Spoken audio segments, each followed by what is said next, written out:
Welcome to the Banker Lamp. Please enjoy the video. In this video, I will explain how to play Slipknot's The Devil and I on guitar.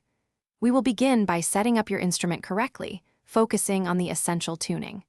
Then, we will dive straight into the song's iconic main riff, breaking it down into manageable parts. You will learn the core rhythms and chord shapes needed to play this powerful track with confidence and ease. First, tune your guitar to drop A, which means your low E string goes down to A, and the rest follows standard tuning. This gives the song its signature heavy sound. The main riff is built around powerful, palm-muted chords on the lower strings. Focus on a strong, consistent downstroke with your picking hand. Practice slowly to ensure each note rings out clearly and precisely. Moving into the verse, you will notice a slightly different rhythmic feel. Pay close attention to the syncopated strumming, which adds to the song's intensity.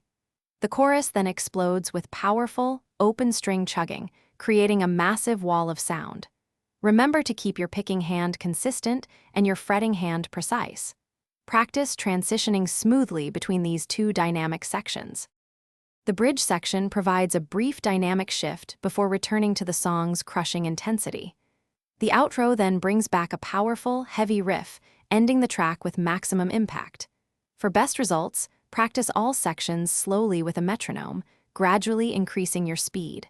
Focus on clean technique and consistent timing. With dedication, you will be playing The Devil and I like a pro. Thanks for watching. If this was helpful, leave a like and consider subscribing. See you next time.